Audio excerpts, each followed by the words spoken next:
অনেকের মনেই কিন্তু একটা প্রশ্ন আসে, পিরিয়ড মিস হবার আগে কি প্রেগন্যান্সি বোঝা সম্ভব? আচ্ছা, চলুন তো আজকের এই আলোচনায় আমরা এই বিষয়টা নিয়েই একটু কথা বলি।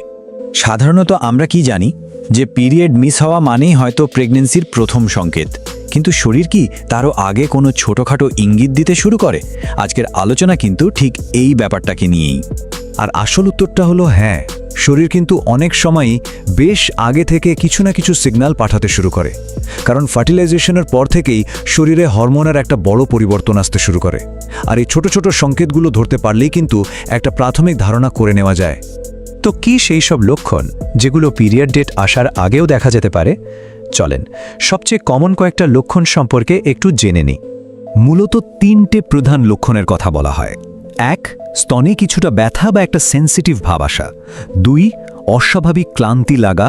আর 3 নম্বরটা হলো বমি বমি ভাব। এই সব কিছুর পেছনেই কিন্তু ওই হরমোনাল চেঞ্জটাই দায়ী। তো চলেন প্রত্যেকটা নিয়ে একটু ডিটেলে জানি। প্রথম যে শারীরিক পরিবর্তনটা অনেকেই অনুভব করেন তা হল স্তনে হালকা ব্যথা বা একটু ফোলাভাব। অনেক সময় একটু বেশি সংবেদনশীল মনে হতে পারে। শরীরে ইস্ট্রোজেন আর প্রোজেস্টেরন হরমোনের লেভেল বেড়ে যাওয়ার কারণেই কিন্তু এমনটা হয়।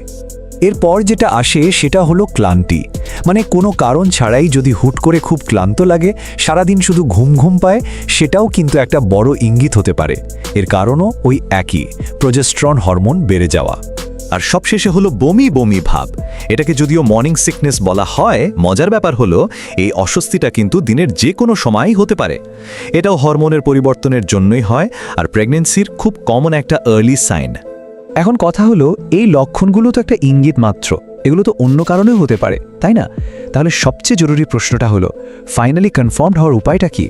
এর উত্তরটা কিন্তু খুবই সহজ আর সোজা সাপটা। লক্ষণ যাই থাকুক না কেন, 100% নিশ্চিত হবার সবচেয়ে নির্ভরযোগ্য উপায় হলো একটা প্রেগন্যান্সি টেস্ট করে নেওয়া। তো এই ছিল গর্ভাবস্থার কিছু প্রাথমিক লক্ষণ নিয়ে আমাদের আজকের ছোট্ট আলোচনা। এই জরুরি তথ্যগুলো হাতের কাছে রাখতে চাইলে এই পর্বটা সেভ করে রাখতে পারেন। দেখা হবে পরের কোনো পর্বে নতুন কোনো বিষয় নিয়ে।